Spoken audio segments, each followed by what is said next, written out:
Nagtapos ng high school si Todd kasama ang kanyang kasintahang si Kirsten at kaibigang si Paul.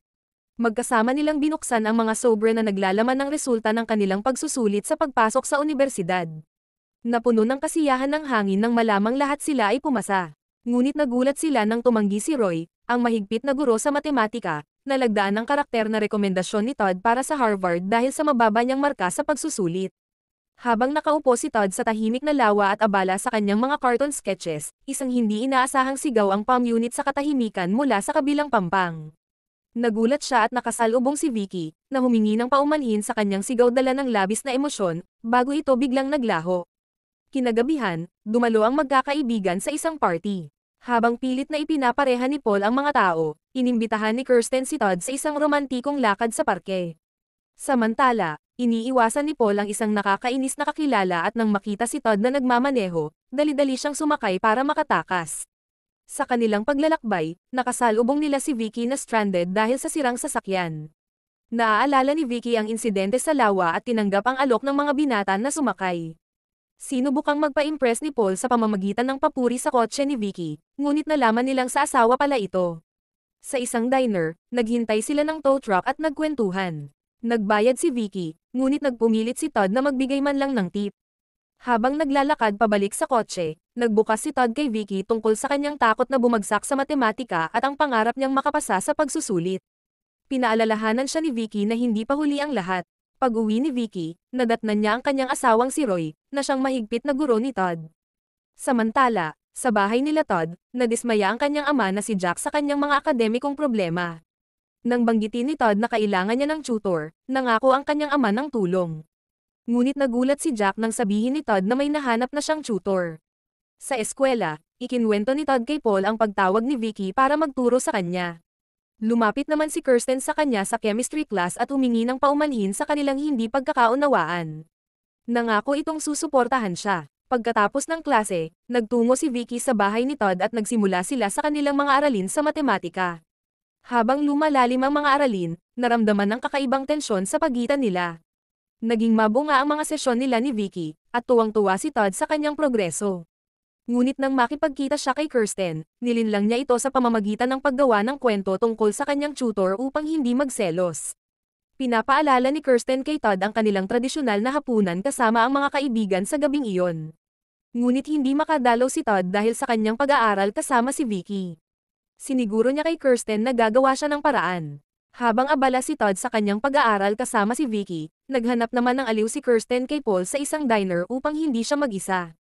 Sa huli, dumating si Todd sa diner kasama si Vicky, na pumayag na sumama siya sa kanyang mga kaibigan pagkatapos ng kanilang session. Subalit, napansin ni Kirsten na niloloko siya ni Todd tungkol sa hitsura ng kanyang tutor. Masakit ang loob, iniwan niya ang diner. Sa klase ng matematika, hinamon si Todd ng guro niyang si Roy, na dati na-disappoint sa kanya, na mag-solve ng problema sa pisara. Sa malamig at kumpiyansang paraan, naibigay ni Todd ang tamang sagot, na ikinatuwa ni Roy. Inamin ng guro na mas malakas na ngayon ang rekomendasyon ni Todd para sa universidad.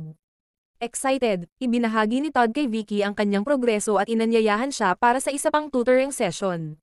Sa isang nakakagulat na pangyayari, inanyayahan ni Vicky si Todd na bisitahin siya sa kanyang bahay upang ipakita ang kanyang mga eskultura.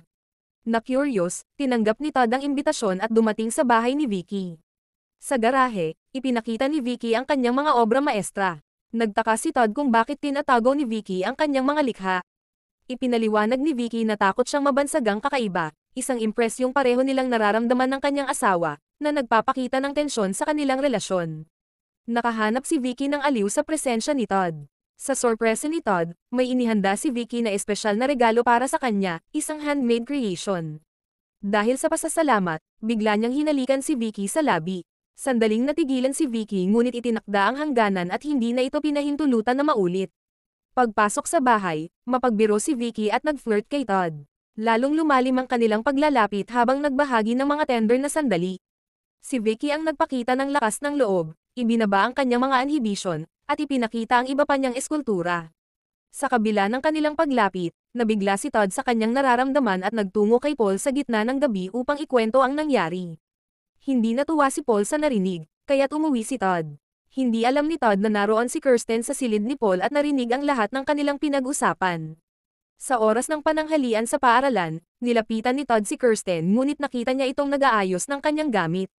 Biglang sumigaw si Kirsten at isiniwalat sa lahat ang tungkol kay Todd at Vicky, na ikinasira ng mundo ni Todd.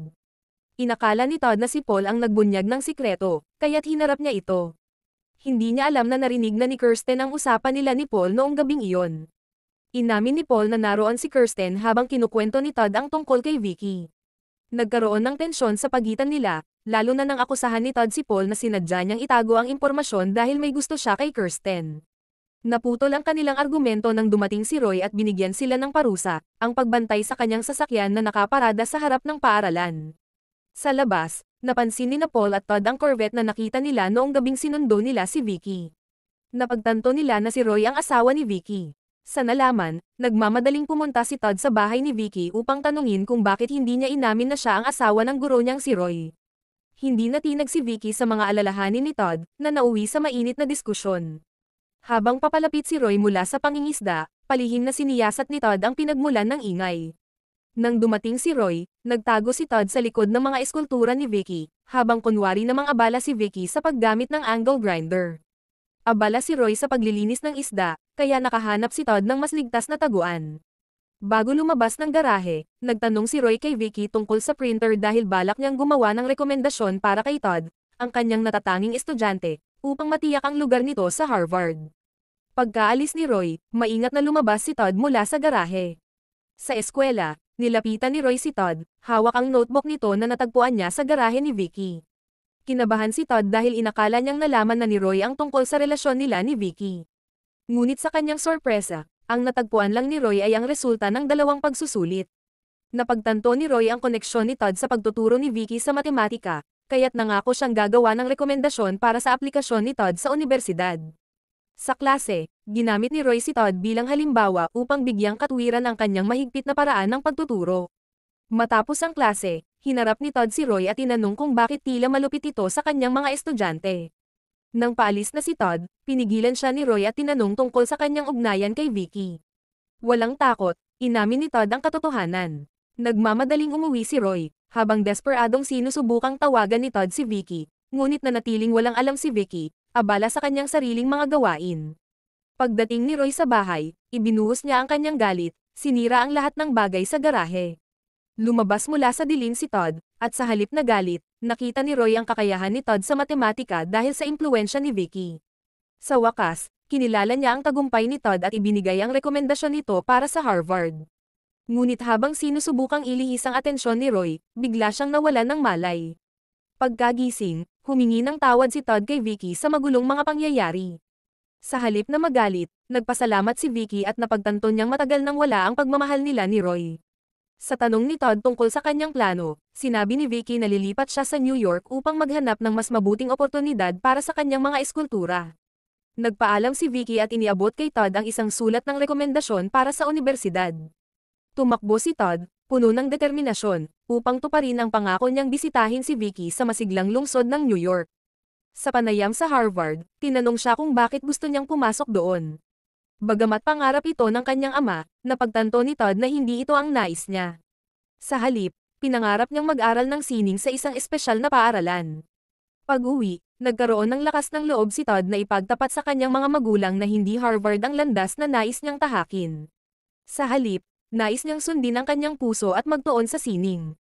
Sa paghahanap ng kapanatagan at pagkakaayos, muling nakipagkita si Todd sa kanyang mga kaibigan sa paborito nilang diner. Habang nag-uusap, tinawagan ni Todd si Kirsten upang maglakad at humingi ng tawad sa sakit na idinulot niya, nakiusap na panatilihin ang kanilang pagkakaibigan. Sa ilalim ng takip silim, nagtipon ng tatlo sa pantalan, iniisip ang kanilang mga hinaharap. Sa huling sandali ng pelikulang ito, punong-puno ang ating mga puso ng halo-halong emosyon.